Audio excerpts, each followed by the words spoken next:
औज़ुबिल्लाहिमिनश्शैतानिर्रजीम बिस्मिल्लाहिर्रहमानिर्रहीम।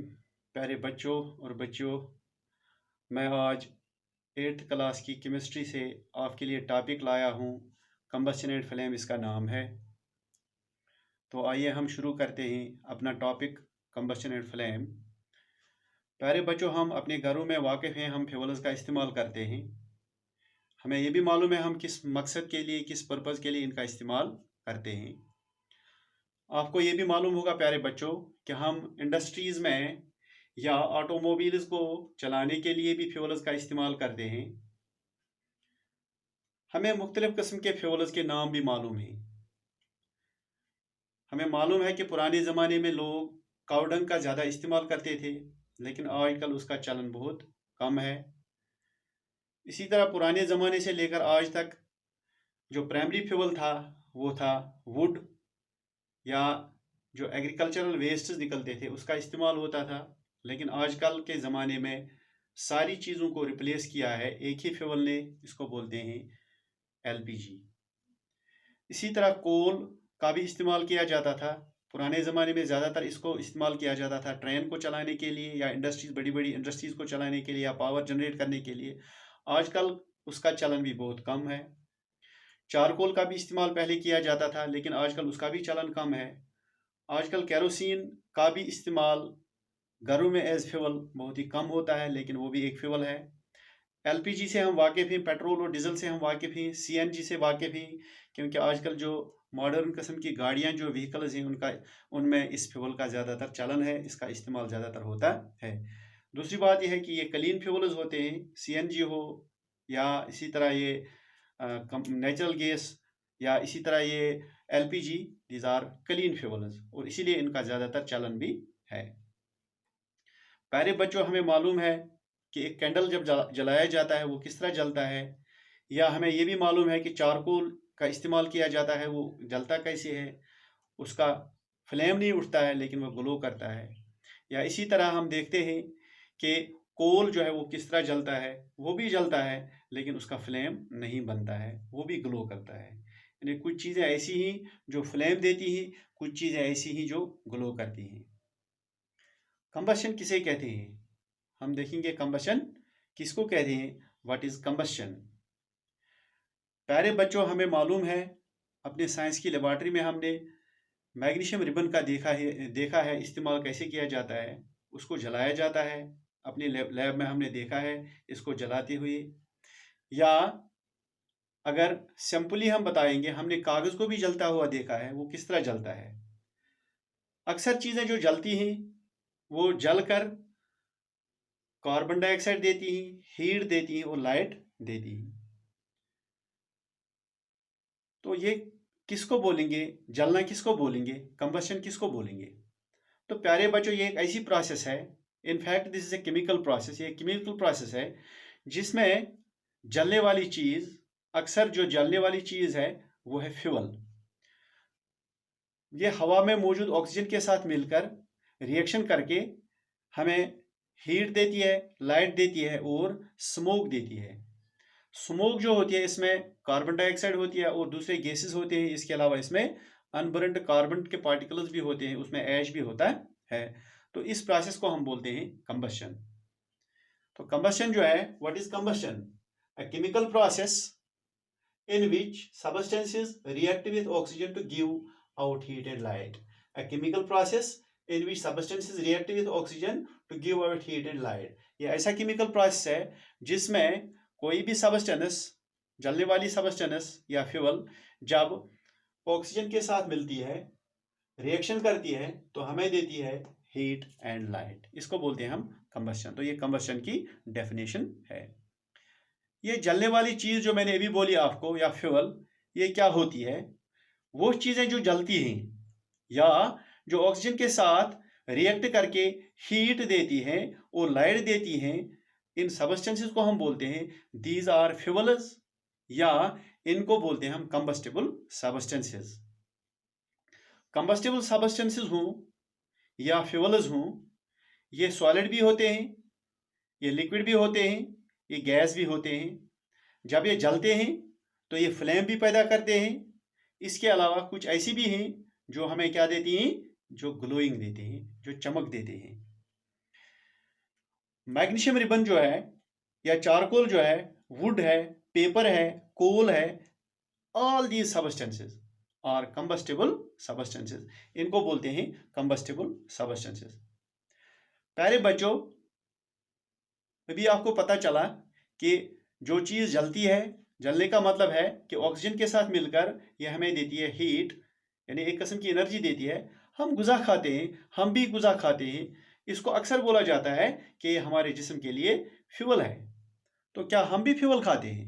यस, हम फूड खाते हैं, हम फूड्स लेते हैं। तो फूड जो है हमारे जिस्म के लिए एनर्जी प्रोवाइड करता है।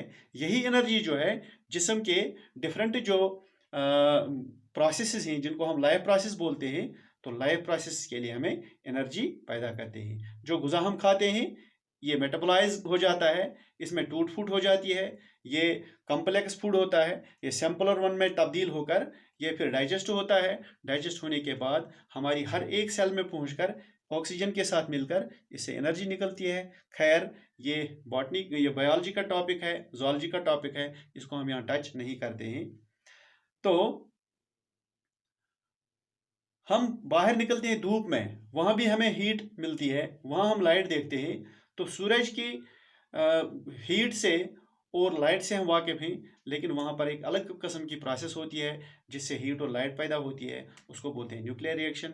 न्यूक्लियर रिएक्शन के बारे में ये अलग एक किस्म का प्रोसेस है, ये आपको हायर क्लासेस में पढ़ने को मिलेगा। कंबस्टेबल सबस्टेंसेस किनको कहेंगे आप? Combustible substances are those substances which undergo combustion.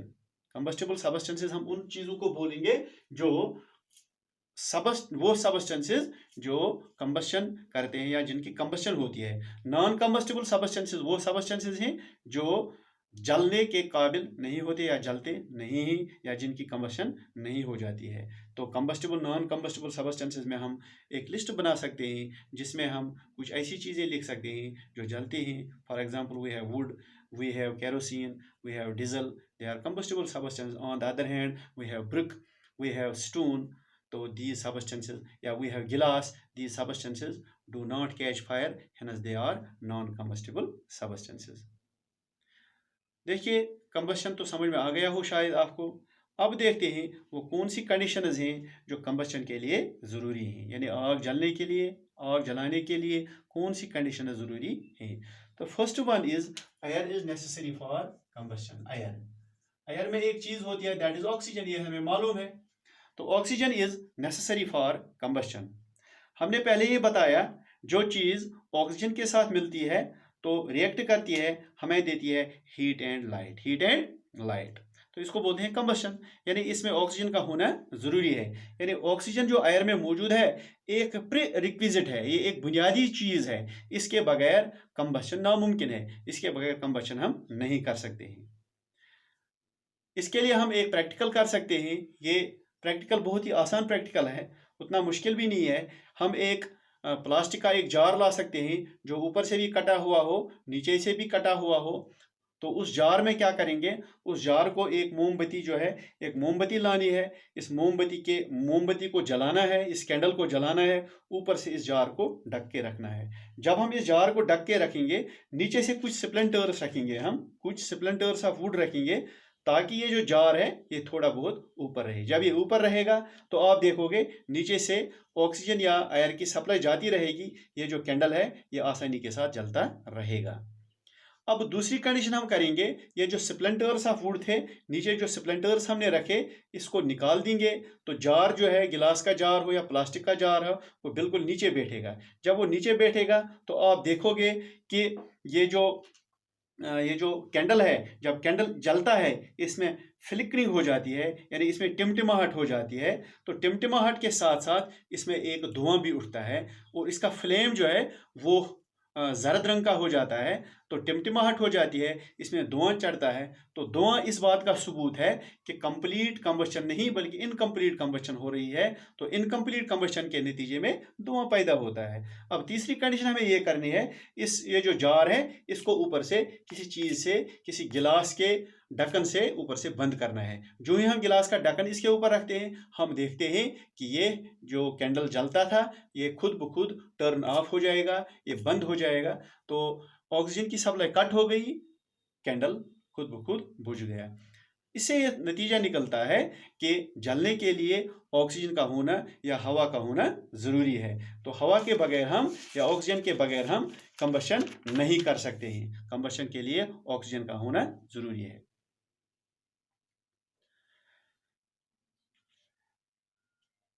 Presence of combustible substance, ये दूसरी कंडीशन है।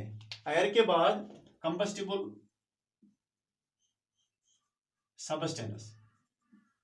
कंबस्टिबल सबस्टेंस मीन्स वो चीज जो जल जाती है। For example we have kerosene, we have wood, we have LPG, these are combustible substances.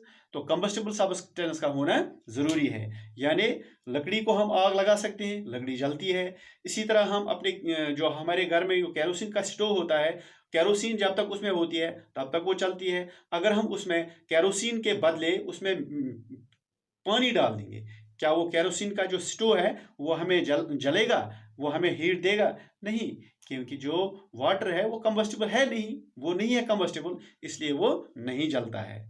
तो कंबस्टिबल मटेरियल जो है जलने के लिए इसका होना जरूरी है।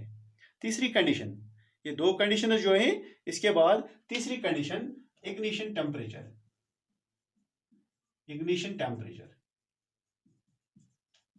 देखिए इग्निशन टेम्परेचर किसको बोलते हैं, पहले हम देखेंगे, आपको समझाएंगे इग्निशन टेम्परेचर, बाद में इसकी डेफिनेशन भी बता देंगे। हम आग जलाने के या तो केरोसिन या तो कागज या दूसरी ऐसी चीजें जैसे पॉलीथीन का इस्तेमाल करते हैं। कहीं पर हमें आग जलानी हो तो हम छोटे छोटे स्प्लिंटर्स ऑफ वुड का इस्तेमाल करते हैं, या तो केरोसिन का इस्तेमाल करते हैं, या पॉलीथीन का इस्तेमाल करते हैं, या कागज का इस्तेमाल करते हैं। हम एक बड़े लकड़ी के तख्ते को एक माचिस की तीली से, एक स्प्लिंटर से आग नहीं लगा सकते हैं। क्यों क्यों नहीं लगा सकते हैं? हमें मालूम है कि केरोसिन या कागज या पॉलीथीन जो होते हैं ये आसानी के साथ जलते हैं, एक ही माचिस की तीली से ये जल सकते हैं। तो हमें इन चीज़ों को, for example we have paper, तो जो ही हम पेपर को आग लगाते हैं वो पेपर जल जाती है। जो ही हम केरोसिन से लगे हुए किसी चीज़ को आग लगाते हैं वो आग में लिपट जाती है। लेकिन अगर हम लकड़ी का तख्ता जलाने की कोशिश करेंगे, एक माचिस की तीली से वो जला नहीं लेते हैं। तो फर्क क्या है? असल में बात यह है कि जो केरोसिन है या पॉलीथीन है या कागज है, जो ही हम इसको आग लगाते हैं वो आग क्यों पकड़ती है? इसलिए कि इनका जो टेम्परेचर है आग लगने के लिए वो जल्दी उसमें अटेन हो जाता है। लेकिन जो लकड़ी का बड़ा तख्ता होता है उसको वो टेम्परेचर जल्दी प्रोवाइड नहीं होता है, इसलिए उसको आग जलने के लिए बहुत ज़्यादा गर्मी करनी पड़ती है। तो वो कौन सा टेम्परेचर है जिसमें कोई चीज़ जल्दी जल्दी आग पकड़ती है? वह है कम से कम temperature, lowest temperature, lowest temperature at which a substance catches fire. यानी कोई भी चीज़, कोई भी ईंधन जब आग पकड़ती है तो उसका एक टेम्परेचर होता है, लोवेस्ट टेम्परेचर होता है जिससे वो आग पकड़ती है। उस लोवेस्ट टेम्परेचर को बोलते हैं इग्निशन टेम्परेचर। तो यहाँ पर है the lowest temperature at which a substance catches fire is called it is ignition temperature. ये इसका इग्निशन टेम्परेचर होता है, उस चीज का, उस फ्यूल का ये इग्निशन टेम्परेचर होता है जिस टेम्परेचर पर कम से कम गर्म करने पर ये आग के हवाले हो जाती है। जब तक कि किसी फ्यूल का इग्निशन टेम्परेचर नहीं आता है या उसको उतनी गर्मी नहीं मिलती है, वो इग्निशन टेम्परेचर नहीं पहुंचता है, हम उसको आग नहीं दे सकते हैं। केरोसिन या वुड जो है खुद ब खुद जल नहीं जाते हैं, यानी हम इसको आसानी के साथ नहीं जला सकते हैं।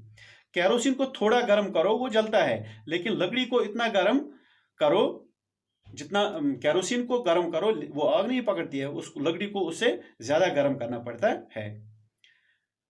तो इससे यह नतीजा निकलता है कि जो केरोसिन है इसका जो इग्निशन टेम्परेचर है वो लोअर है as compared to wood, as compared to wood. Kerosene का जो इग्निशन टेम्परेचर है वो कम है। देखिए केरोसिन जो है इसका इग्निशन टेम्परेचर कम है, इसलिए इसमें रखने के लिए, स्टोर करने के लिए एहतियात करना लाजिम है। यही वजह है कि हम इसको एहतियात के साथ रखते हैं, या ऐसी चीज़ों को जो आग जल्दी जल्दी पकड़ती हैं। वो चीज़ें जो थोड़ा गर्म करने पर आग पकड़ती हैं, उनको इनफ्लेमेबल सबस्टेंसेस बोलते हैं। इनफ्लेमेबल सबस्टेंसेस यानी इनफ्लेमेबल सबस्टेंस किसको बोलते हैं? The substances which have very low ignition temperature, यानी वो चीज़ें जिनका इग्निशन टेम्परेचर बहुत कम होता है, and can easily catch fire, और जो आसानी के साथ आग पकड़ते हैं, तो फ्लेम देते हैं, यानी फ्लेम में तब्दील हो जाते हैं, उनको बोलते हैं इनफ्लेमेबल सबस्टेंस। कैरोसिन है, एलपीजी है, सीएनजी है, these are highly inflammable substances. आपने टैंकर देखा होगा, पेट्रोल का टैंकर, मिट्टी के तेल का टैंकर या गैस का टैंकर देखा होगा, उसके बाहर लिखा होता है हाईली इनफ्लेमेबल, यानी ये बहुत ही इनफ्लेमेबल है, यहाँ पर एहतियात करना ज़रूरी है। तो ये थे इसके बारे में, कंबशन के बारे में, कंबस्टिबल सबस्टेंसेस के बारे में। अब आगे पढ़ना है how do we control fire, यानी कभी कभी लापरवाही से, कभी कभी गलती से आग लग जाती है, फैक्ट्री में लग जाती है, घर में लगती है, दुकान में लगती है, या किसी और जगह लगती है आग, तो आग को कंट्रोल करने के लिए उसको हमें फायर कंट्रोल करना पड़ता है, आग को बुझाने के लिए उसको कंट्रोल करना पड़ता है।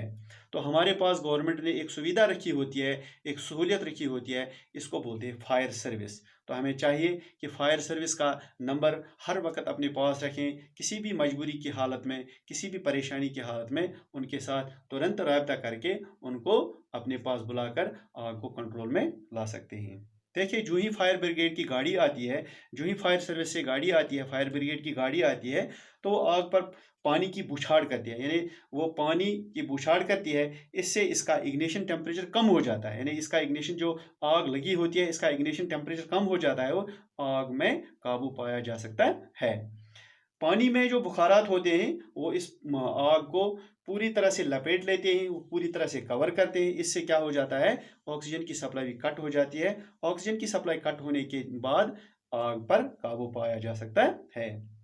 हमें मालूम है आग जलाने के लिए, अभी हमने बताया, आग जलाने के लिए ईंधन का ज़रूरी होना है, ऑक्सीजन का होना ज़रूरी है, इग्निशन टेम्परेचर का होना ज़रूरी है। इसलिए आग बुझाने के दौरान इन चीज़ों का ख्याल रखा जाता है ताकि आग को जल्दी जल्दी कंट्रोल किया जा सकता है।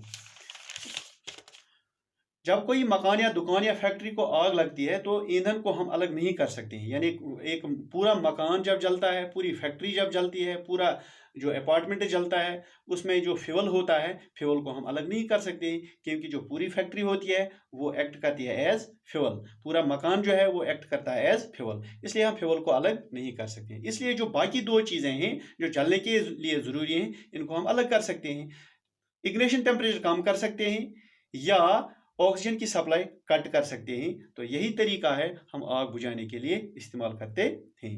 देखिए आमतौर पर हमें मालूम है हम पानी से आग बुझाते हैं, लेकिन आग बुझाने के लिए पानी का इस्तेमाल सिर्फ उस सूरत में किया जा सकता है जब पानी से सिर्फ लकड़ी, कपड़े या घास फूस और कागज़ वगैरह में आग लगी लगी हो, तो उसको बुझा सकते हैं।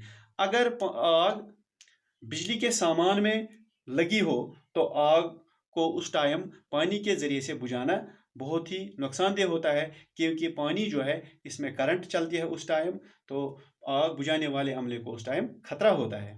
इसी तरह जब तेल से आग लगती है, तेल जो है वो पानी से हल्का होता है, तो पानी के ऊपर चलता है, पानी भी फैलता है, आग भी फैलता है, इस तरह ज़्यादा नुकसान होने का खतरा होता है। तो वहाँ पर हमें क्या करना चाहिए, हमें दूसरी चीज़ों का सहारा लेकर पानी को, इस आग को कंट्रोल किया जा सकता है पानी के बदले, यानी दूसरी चीज़ों से आग को एक्सटिंग्विश कर सकते हैं। तो वहाँ पर हमें कार्बन डाइऑक्साइड का सहारा लेना पड़ता है। कार्बन डाइऑक्साइड किस तरह हम स्टोर करते हैं, एक किस्म का इंस्ट्रूमेंट हमारे पास होता है, इसको बोलते हैं फायर एक्सटिंग्विशर। इसमें कार्बन डाइऑक्साइड जो होती है वो एक कंप्रेस्ड हालत में होती है, तो जब ये बाहर निकलती है ये पूरी फैल जाती है, पूरी आग को ये लपेट लेती है, ऑक्सीजन की सप्लाई कट करती है। इसके अलावा आपको मालूम होगा कार्बन डाइऑक्साइड जो है इसका टेम्परेचर बहुत ही कम होता है, इसको ड्राई आइस भी बोलते हैं, ये ठंडी होती है, ये इसका टेम्परेचर भी लोअर करती है, इस तरह ये आग को कंट्रोल कर सकती है। हमें सोडियम बाइकार्बोनेट, जिसको हम बेकिंग सोडा कहते हैं, या पोटाशियम बाइकार्बोनेट, तो इसका इस्तेमाल करके भी आग को कंट्रोल में ला सकते हैं। तो ये था आग को कैसे बुझाया जा सकता है जब एक्सीडेंटल हालत में कोई आग लगी हो। कंबशन अभी हम पढ़ रहे थे, तो कंबशन की कितनी किस्में हैं, कितनी किस्मों से हम वाकिफ हैं। Dear students, there are 3 types of combustion, यानी हमारे पास 3 तरह के कंबशन हैं। हम घरों में आग जलाते हैं, हम गैस स्टोव जलाते हैं, हम केरोसिन स्टोव जलाते हैं। ये रैपिडली जलती है, ये जलती है रैपिडली। तो इसे, इस किस्म के जो कंबशन है, इसको बोलते हैं हम रैपिड कंबशन। क्या बोलते हैं इसको? Rapid combustion. देखिए, हमारे पास लेबॉर्ट्रीज में या कुछ ऐसी जगहों पर कुछ ऐसी चीजें होती हैं, जैसे फास्फोरस है हमारे पास। तो जो ही ये फास्फोरस, आपको मालूम है, केरोसिन में स्टोर होता है। इसीलिए स्टोर होता है क्योंकि ये रूम टेम्परेचर पर भी आग पकड़ लेती है, इसलिए इसको केरोसिन में स्टोर किया जाता है। जो ही इसको केरोसिन से बाहर निकाला जाता है, इसको साफ किया जाता है, तो ये एकदम बाहर निकलकर आग पकड़ लेती है, यानी ये रूम टेम्परेचर पर भी आग पकड़ लेती है। तो ऐसी जो कंबस्शन है, इसको बोलते हैं हम स्पॉन्टेनियस कंबस्शन। ये बहुत ही अचानक आग पकड़ना, इसको बोलते हैं हम स्पॉन्टेनियस कंबस्शन। आपने सुना होगा, कोल माइनस जो होती हैं, जब वहां पर जो मजदूर होते हैं कोल निकालते हैं, वो कोल निकालने के दौरान वहां पर डस्ट निकलती है, उसको बोलते हैं कोल डस्ट। तो कोल डस्ट में कभी कभी अचानक कोई स्प्लिंटर, ये चिंगारी लगती है किसी मजदूर की, कि बीड़ी पीने से, सिगरेट पीने से कोई चिंगारी उठती है, वो इस कोल डस्ट में लगती है, या लापरवाही से कोई भी चिंगारी कहीं से किसी मशीन से निकलती है, तो एक आग लगती है। वो भी एक किस्म की स्पॉन्टेनियस आग होती है। पूरी की पूरी माइन के मजदूर उसमें झुलस कर मर जाते हैं, माइन भी खराब होती है, तो बहुत ही नुकसान हो जाता है। उसको बोलते हैं हम स्पॉन्टेनियस कंबशन। तो वो भी एक किस्म की स्पॉन्टेनियस कंबशन होती है।